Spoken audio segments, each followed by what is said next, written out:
All right, welcome back to the podcast. Precursor, this episode is going to be cut into two parts. You're going to see us in different clothes throughout this episode. Due to my poor planning, my technical issues. Sorry, Dylan.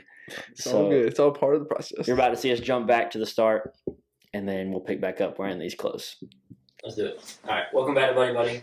I'm here today with my man, Dylan Leatherwood. Technically, this isn't our first attempt at this. Yeah. We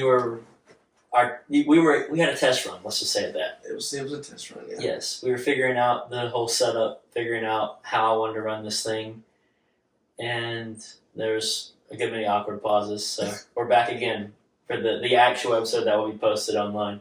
So Dylan, thank you for coming and hanging out. Sir. Appreciate you willing to give it another shot. Yep. So Dylan, tell me a little about yourself. Where you grew up. So I grew up here in Woodruff. Good old Druff. 25, fixing to be 26 in October. Ooh. But yeah, I got a older brother, a younger sister. That's pretty much me. I mean, I play cornhole every now and then. Yeah, right. I used to play cornhole. And I don't say you play cornhole now because you definitely don't. You're right.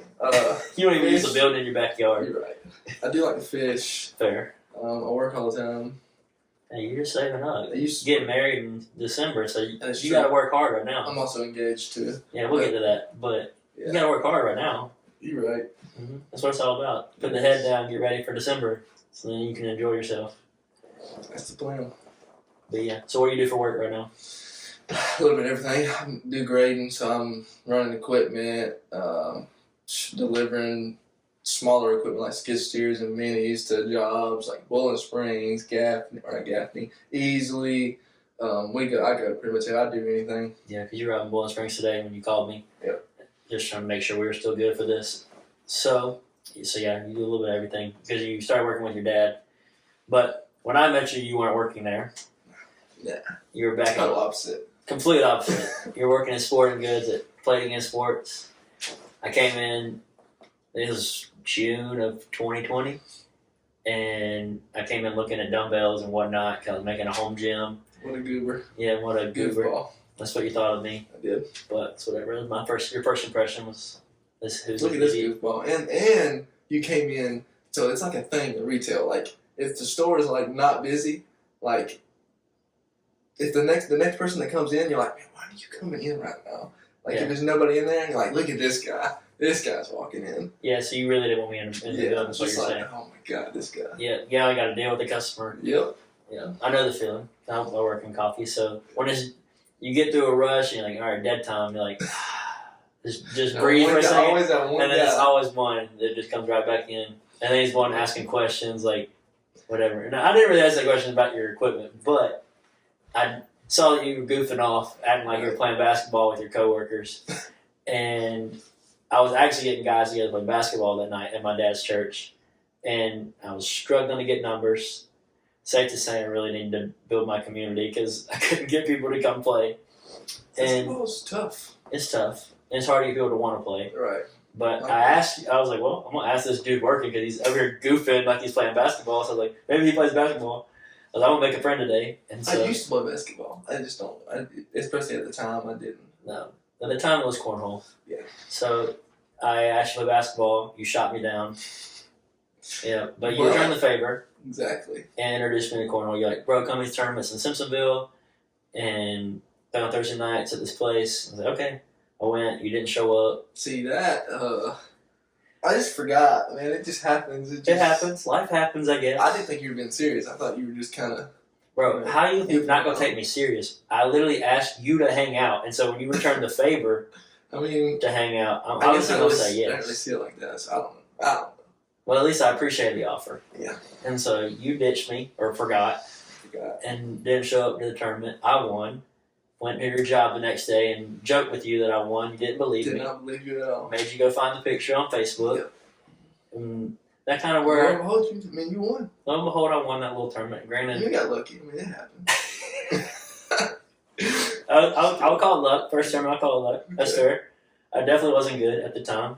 And in comparison to like people like you when I met you.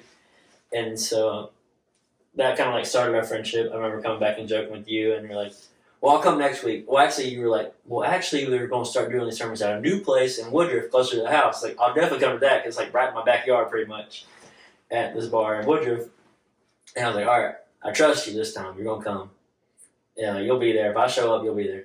And I did. You sold my first set of bags that day, they were sucky bags, but blue. Were they blue or the black ones? I always because I had blue ones too. The black slide rights, but it's okay. You sold them to me for like $20. Cut me a little. I mean, and back then, like you probably could have got a little more out of me, but you're nice because you weren't gonna throw those bags. Yeah, they were trash. Yeah, they were. But I won a tournament with them that I night. did. Because Jeremiah and my dad won the first tournament, and me and my partner Trey won the second tournament, throwing those bags. But I feel like that pretty much was the first time that we like hung out. Yeah. Oh yeah. Because I didn't really know you. He was like, "I'll be there this time. I'll show up to the tournament." And so that was like the first time I was really hanging out. And I met Jeremiah that night, and that clown. Y'all were obsessed with your little kill shot bags at the time, even though you were 357s. 357s. Because I bet now looking back on it, because I didn't know cornhole was probably you bought those because of Kyle Malone and Dalton McClellan. When they were hot. For sure. When they won like back-to-back nationals. Yep. So it makes sense that's why y'all bought them. That's what everybody does. I mean, part of the reason why BG is so popular right now is because BG's good. I mean, they're really good bags, but a lot of the top pros are winning with them right now, so it makes sense why. They've come a long way. For sure. But you got me into cornhole, and then not long after that, we decided to take a trip up to Rock Hill together. Even before I really knew who you were, I kind of just hung out with you a couple times. We practiced a little bit. You whooped my butt because you were way better than me. But we decided to go to Worlds of 2020, and you introduced me to the whole professional scene. Tell me a little about that trip to Rock Hill.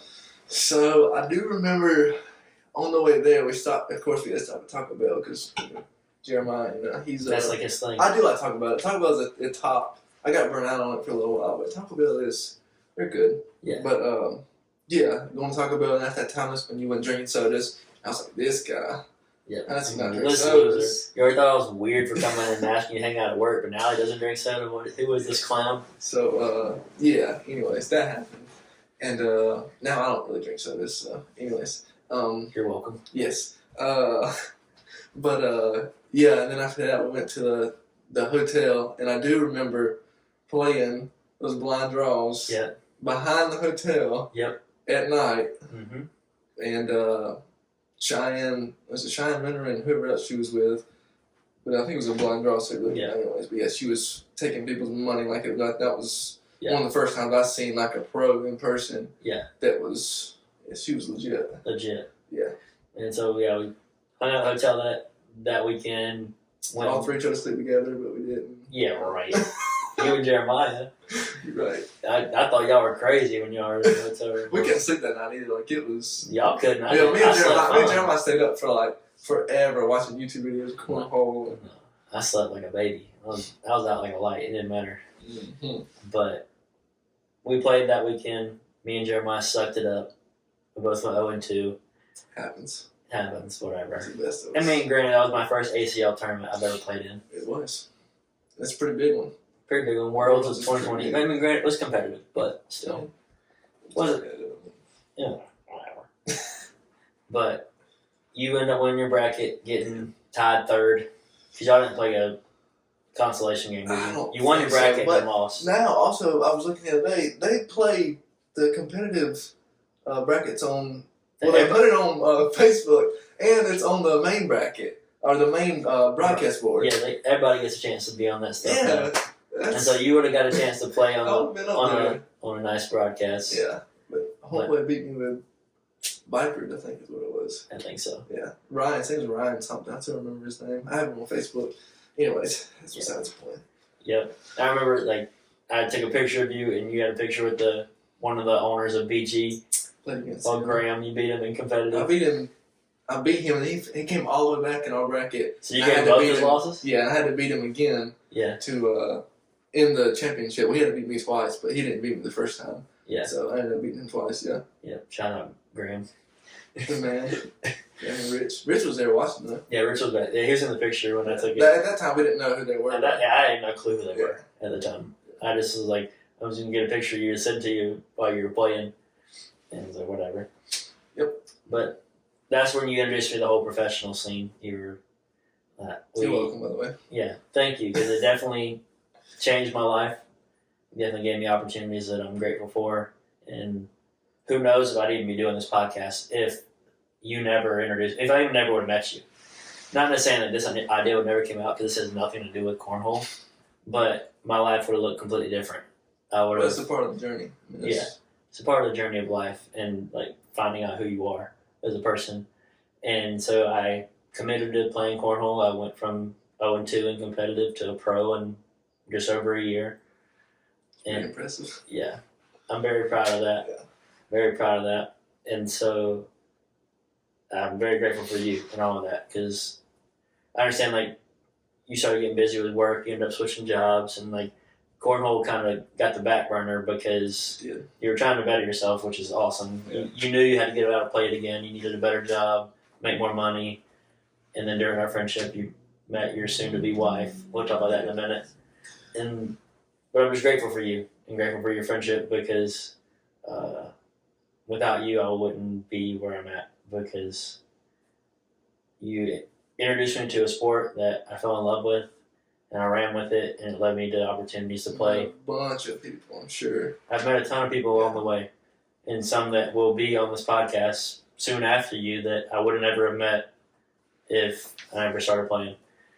And so I'm just grateful for the opportunities that came from just coming and joking with you at Play It Again that day. And that's just an encouragement to anybody listening. It says to just step out and make new friends, because you honestly have no clue where those friendships will take you, or the opportunities that will come from it. And so they don't feel like you have to just be stuck in your own friend group. Like, obviously it's good to build your community. Like, the people that are already in your life, the friends that you already have, like, just grow those, make those relationships better. But it's also very important to make new friends, because not only for like what that person can bring to your life, but also like what you could bring to theirs. And you never know what can happen from a conversation. Like that episode that comes out before, it hasn't came out yet, but I recorded it already. One of my friends, he literally got to fly on a private jet just because he spoke to a guy at a coffee shop. Pretty much. Right. It wasn't like that. The gist of it. Yeah. It's kind of like how it was with us. Like, I joked about playing basketball, and you introduced me to cornhole, and I ended up going on to play professionally. He thought this dude looked super dope, and this dude that I know is a photographer. And so he's like, man, like, I don't know what you do. He's like, but I'd really just like shoot some pictures of you, like, so I could just have them. And come to find out, this dude's like a model or something, does like work with other companies, and he got this gig to like go to New York in a private jet and do like a weekend. And he brought my friend Calvin along for the journey. He's like, I want you to come and like document this. And it all started just because he said, I'm gonna make a friend in a coffee shop today. And it's like, crazy. It's just crazy where things can go if you just make new friends. So our friendship pretty much started through cornhole, and I'm very grateful for it. And during that, like I already mentioned, you now have a woman that's going to be your wife in like, what? It's coming up too fast. 4 months now? Yeah, it's like 4 Ish. months. Something like that. Around there? December 9th. December 9th. Yep. So, you can, I can take credit for that one. You can. I'll give you that one. I get full credit on that one. You do. If it wasn't for you coming in to play it again that day, I wouldn't. Yep. I wouldn't be where I am with my future wife. Mm-hmm. Yep. We ended up going to a tournament together, and on the way back, we ended up Snapchatting your soon-to-be wife. And you had a mullet at the time, and so I was Snapchatting your soon-to-be wife, your fiance, and I was like, "Hey, what you think about mullets?" And we were just like sending pictures together, just being goofy. It was literally all just jokes too. It was just jokes at the time. We were just having conversations, just being fun, and she was enjoying it. She's like, "Heck no, like, I'm not into mullets." And by the end of the night, you got her Snapchat, like from me, and then y'all ran with it from there. You had the mullet for a while. I remember you joking with me like the day. It might have been the day after. She was still Snapchatting you when she was Snapchatting me, and you was like, "Hey, your future wife is still Snapchatting me." I don't know if you remember that, but I remember it. And I was I don't remember saying I that. didn't like that, man. Oh, I might have said that. Yeah, and I was like, "No, I didn't like that." And then, I mean, we're here now. We're here now. Yep. 4 months. 4 months.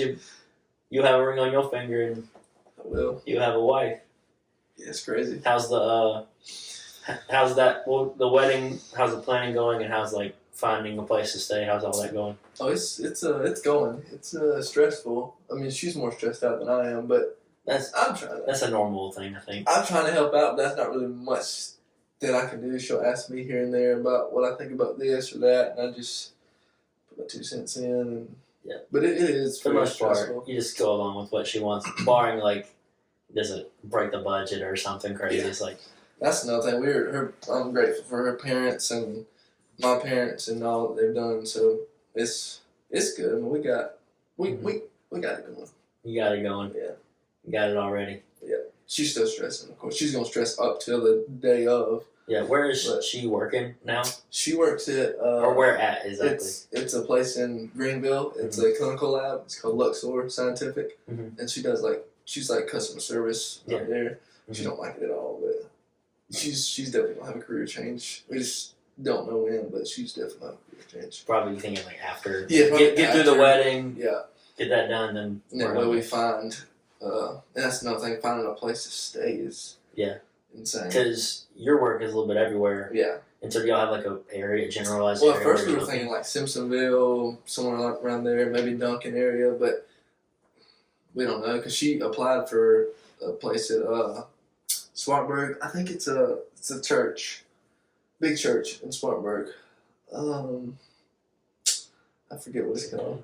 It's a big church, but she. I thought our church was just fairly big. It's like First Baptist Spartanburg, First Baptist North Spartanburg. It might be First Baptist Spartanburg. That's probably the only two like First bigger ones outside of like the. I can't remember, but anyway, yeah, she applied there, and she's hoping to hear back from them. So we'll see. Yeah. But it's going. It's going. You're getting there. Yeah. Steps in life.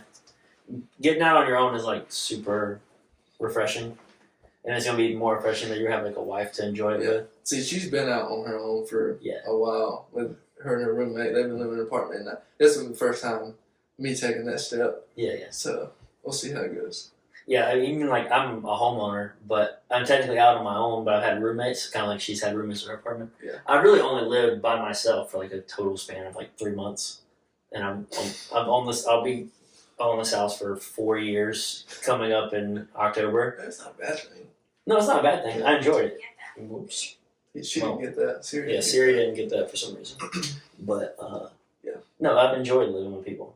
And obviously, from a money standpoint, it's nice having people paying you rent. Mm-hmm. And so, helping out. And a lot of them, and all of them have been like super close friends. Like, I'm not like cheating anybody out of a lot of money. I give everybody a fair deal. Yeah. I just like having community, like having people around. And till the day that maybe I get married and have somebody to live with. I don't like living alone. I bet. And now my roommate's moving out in October, so. Well, you better get to marrying somebody or doing something. Yeah, work on marrying somebody, or I gotta find a woman. And I have a girlfriend now, but not a wife. But I either gotta work on that or find a roommate because I don't want to live alone. But so So now I feel like we're pretty good friends. Now we're running partners. We've only ran together once because the rain has held us off a few times. Because you always dip on me, but yeah. I dip on you. Okay. Okay, I dipped on you today, but the last couple times. Okay. Whatever. Anyways. Whatever. Okay, let's go ahead. I got you back into running, so it doesn't matter. You're right. You ran cross country in high school. I got you back into running. I got you to limit your sodas. I'll give you that. I helped you with your woman, so I mean, bruh, I'm helping you out. I might dip on you occasionally, but overall, I'm helping you. I mean, I got life too. I'm not just making excuses to not run. Okay, anyways. But, so I feel like now we're pretty good friends. So what would you say are some, like, good qualities of a great friend? I mean, I'd say probably honesty. That's a pretty big one. Forgiveness. Always gonna be forgiving. Forgiving, for sure. That's about all I got right now. Honesty and being able to forgive people, because I know in my life y'all have checked me. Oh yeah. You and Jeremiah especially. That's one of the main. Well, I feel like it's one of the main things in a good friendship is when you check somebody, when you be brutally honest with them, Yeah. Even if they don't like to hear it. So, Dylan, welcome back. I'm here. You're here. Again. Sorry for the technical issues. It happens. But over the weekend, we ran our first 5K together. Since we're now running buddies, we talked about that in the first 20 minutes that we're going to get to use. How do you feel about your 5K? I think I did pretty good. But I'm pretty sure that my time got messed up. I'm not 100% sure, but I'm pretty sure because we started late behind all those people. But anyways, it was good until afterwards. I felt good, and then we got finished and got a little nauseous every time I stood up. Did you ever throw up? No, I did not. Officially, I didn't throw up. I just felt nauseous. Yeah. I mean, even after all my years running, I never got sick. And pretty close to throwing it up. Yeah, I never actually looked what my time was, to be honest. After I finished. Well, my mom's the one that said something, but I guess she was snooping around. Look, she said she's seen somebody share something on Facebook. Yeah, I just know that I ran it under 30. That's and I didn't stop, so that was my only goal. Yeah, you was chilling, and you definitely could have went faster. Oh, I definitely could have. Yeah, because you were chilling coming down there. No, I was kind of just cruising. I didn't run leading up to the race that whole week. I didn't run at all. I ran not twice. Smart, but yeah, it's not smart at all. So when I got there on Saturday, I said, "Well, I'm just gonna run at a smooth pace and not stop." And you ate Bojangles before. I did. I ate a large fry from Bojangles, and it felt like a nice. I literally, as I was eating it, because now you're an Office fan. I literally was telling Abby about it. I was like, "This is stupid." I feel like Michael Scott in the Fun Run eating the Alfredo. Yeah.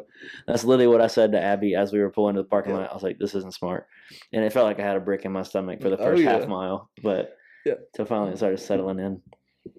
But yeah, so we finished the 5K. But picking up where we left off a little bit, we were, we don't have to pick it up. We don't have to keep it going. But we were talking about qualities of a friend. But right now, I'm going to start with this little question. It's like, what would you title, if you had to what title would you give this chapter of your life? Probably since I'm fixing to get married, New Beginnings would probably be a good chapter or a good name. A good title for this season of your life. That's definitely good because you're getting close to the wedding day. Yeah. We'll talk a little bit more about preparing for marriage in a minute. So what would you title? I guess for my season would be building a foundation. I'm in the process of, I just feel like this season of life has been rebuilding, restarting. I'm starting a podcast. I'm trying to start a new job soon, whatever that might be. I'm in a new relationship we've only been dating for 2 months. It's just like building a foundation again. I'm trying to figure out, rebuild who I am and then my job and career path. So I guess building a foundation, it would be like my title. But you are working on getting married in December. I am. When did you know that you wanted to marry Madison? I don't think there was. I don't think there was a specific moment. I guess you could say there was. The first time that we went to the mountains, it was like our first time she was really like staying the night with my family. Went to mountains for a weekend. Yeah. And I don't know. I guess just the way she got along with my brother and family and little sister, and it kind of just hit me. It sinks in when you have those moments in relationships. I'm not there fully yet. I'm still dating. But when you know that you have comfortability from your family with her, it just is kind of like an assurance to know that, like, maybe there's a future here. Like, maybe I can marry this girl because she gets along with my family. My family likes her and stuff. Speaking of, like, that kind of stuff, Abby just started her third year of teaching. Teaching? Yeah, she teaches. Yeah, she's a third grade teacher. Oh. And so that's pretty cool. She's in her third year of teaching. And I gave Abby. She does bring off teacher vibes, by the way. Yeah, yeah. She's very upbeat. Yep. Okay. Upbeat and lively. Yeah. But I gave Abby my sister's number like a couple weeks ago because they were talking about hair products because Abby's hair is naturally curly, whatever. Yeah. And she's like, "Your sister's hair is curly. I'll just talk to your sister." So I gave her my number, or gave her my sister's number, and come to find out, my sister gave my mom Abby's number. And they both surprised Abby and texted her yesterday for the first day of school. Yeah. And like sending her like this sweet text and they're praying for her, hoping that she has a great like first day of school because my mom's a teacher, so she understands those feelings of like anxiousness of seeing your kids for the first time, Right. like in the classroom, even if it's a new year because you get new kids every year. So she understood that feeling, and Abby much appreciated. So like thinking about like how Madison was like those first moments of like understanding like they get along with my family, and so I guess that's like a memory for like a similar boat for me is knowing that like my mom and my sister are already making an effort outside of what I'm not asking them to do that. They're making an effort to like make Abby feel loved and appreciated. So and that's how you know it's going well. That's how you know it's going well. Yeah. But so now you're about to start premarital counseling. Yes. Are you excited about that? I mean, I guess when we're going, the way he was talking, Adam, the guy who's going to do it, the way he was talking, it's a lot. I mean, you're gonna talk about everything. You can get down to the nitty gritty. Yeah. So, you got to dig deep. Well, see, I'm not the type of person that like expresses my feelings, and so we'll see how it goes. So you got to dig deep because you got to open up all the wounds to make sure you're truly ready for starting a life together. So what part? He did mention too. What really made me think about it is just he mentioned before. He was like, "Are we ready?" Even after premarital counseling, if we had to postpone the wedding, then if we feel like we're not ready, then we had to make that promise to him that we could postpone it if we felt like we wasn't ready. So yeah, that kind of hit home. Hit home right there. Yeah. So what part about marriage do you feel like you're not quite prepared for that you're hoping through premarital counseling that you'll get some guidance towards? Probably. I mean, I kind of opening up more. That's one thing. I mean, I felt me in Madison. I open up to Madison more than anybody, obviously. Yeah. But that and just, I guess, knowing that I'm gonna be living with someone else and knowing her or finding out her do's and don'ts. Which I mean, I know what she likes and doesn't like, but as far as like, because you don't really know until you actually live with them. Yeah. Like smacking on food and that's the simple stuff. Like I know she knows it. That's hard for me is when people smack. Golly, I can't stand that. Just small things like that. Yes. Yeah. Learning your habits and tendencies of like when you do the dishes, when you do your laundry, like all the little household upkeep habits that you're a part of is finding that balance with somebody. Like I don't have to figure that with a wife, but I do that with roommates. Like understanding their habits and like when they leave, like I know when they're going to leave like dishes in the sink and like those feelings of like, come on, bro. Yep. Or I mean, I do the same things, but either way. So you're getting ready for that day, and you're hopefully through premarital counseling. Adam will help y'all open up and like truly get ready to say like we're going to do life, and we're not going to try to hide anything. We're going to come together as one and be one household. And so, yeah, it's cool to know that that's the plan. That's starting. And I'm definitely going to be interested to know how it goes as I'm in like a dating relationship. I never talked to Jeremiah about his times doing premarital counseling. So I definitely would like to know how it goes. And just because Adam's my pastor too. So how he does with that. And I'm never really I'm not like close with Adam or anything. Yeah. So like, we'll see. You'll get to know him pretty cool, well. Though. Yeah, he's a cool guy. Yeah. So what do you appreciate most about your soon-to-be wife? That's a good question. I mean, probably how. So she's not like real competitive or real like, she doesn't get into a lot of things, but just when she does find something that she likes, like she's like really into it. And I don't know, I love that.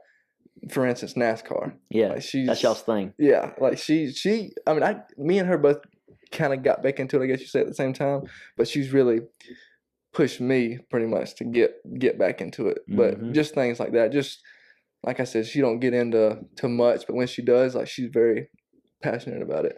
So I mean, very passionate about like she keeps up with everything. Like she's got this guy on Twitter, which I did the same thing as she did because he keeps up with like updates and stuff with NASCAR, and she's got his tweets on it's X, whatever you're gonna call it. Yeah. But anyways, she's got all of his notifications on to anytime he tweets, like, because he'll tweet updates and all the insider stuff about NASCAR. And so that's. She's trying to be the first to know all the and tea. she'll let us know. Trust me, she'll let us know. Even throughout the race, like he'll be tweeting and stuff, and like if something happens, then she'll be the first one to tell us. Oh, yeah. But now I have his notifications on too, just because. But yeah, you got to be together on those things, I guess. So outside of proposing to her, what you did at Biltmore. Not Biltmore. What's it called? Titanic. The Titanic. Sorry, I'm tripping. I don't know why I thought it was Biltmore. Close enough. I don't know. They're both beautiful. Even though I haven't been to Biltmore, I've just seen pictures of it. at the Titanic. Yeah. What is another one of your favorite memories with Madison? Like something y'all done together? Probably to go along with what we were just talking about. Going on NASCAR races is probably. I don't know if you've ever been to a NASCAR race. Have you ever been to a NASCAR race? I've been to the All-Star race in Charlotte before. Yeah, it's hard to get into if you're just watching it on TV, but it's nothing like actually going to a race. Yeah, it's pretty legit. But I'd say going to races with her, even though just me and her haven't went to a race yet, but we usually go with my brother and his girlfriend or my dad. But just probably that. It's good memories. Especially since y'all both are passionate about it. Obviously, she's very passionate about it, and so getting it outside of the TV and going to experience those races, I bet that is a lot of fun. Yeah. And one race specific was the Bristol Dirt Race we went to. Well, one we got to meet the drivers and meet my favorite driver and whatnot. But it was on Easter weekend, so they had Phil Wickham. He came. Yeah. Obviously, he's my favorite artist. Yeah, he's amazing. But yeah, we went and they had like a little Easter celebration thing, and he went and sang, and that was pretty cool. Yeah, we were out there. That's awesome. So bonding over NASCAR. Yeah. Love that. Yeah, me and Abby are starting to get to the point where we're trying to like set routines of things we like to do together. So they're kind of like we always have our thing to go back to help like make sure things stay strong and stay like fresh, I guess. Right. And so we started doing like regular game nights, or it's starting because we're both super competitive. Yeah. And so, but at the time of recording, I'm still undefeated and sorry. And so, sorry, Abby. Sorry. Yeah, pun intended. Are y'all going to like play? Do you still have your Switch? Are y'all going to like? No, I sold the Switch. Okay. I sold the Switch. I know you're pretty good at Mario Kart. I am pretty good at Mario Kart, but she has a Switch at her parents' house. Yeah. And we were playing just Nintendo Sports, kind of like Wii Sports, but on the Switch. Yeah. And she wrecks me in all that. And so she humbled me pretty quickly when we did that. I was like, especially like there's like volleyball, and she plays volleyball, and so she understands. She got you on that. She got me on that for sure.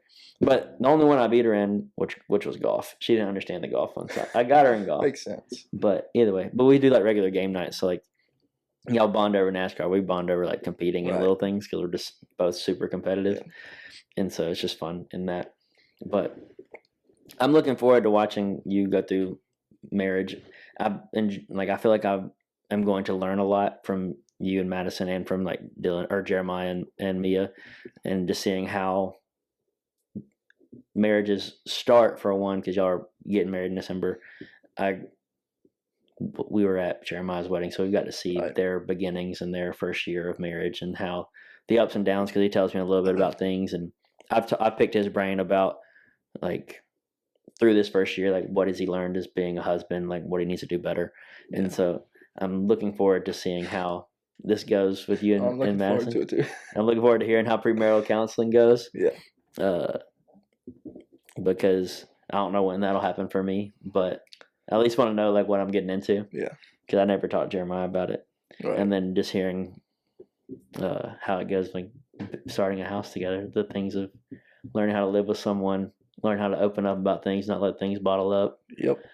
But yeah, I'm looking forward to it. I'm sorry again for having to make you come over here 3 times. Hey, it happens. But either way, I appreciate your friendship, and I appreciate you willing just to come and finish out this podcast and just talk a little bit more about going into marriage, because it's something that I want to know more about, and it's one of the biggest things going on in your life. Yeah. And very stressful. Have y'all figured out a place to live yet? That's another thing. We were looking at, I think we're going to try to stay in the Woodruff area, at least rent somewhere for now. Is she figured out any job situation? No, that's another thing.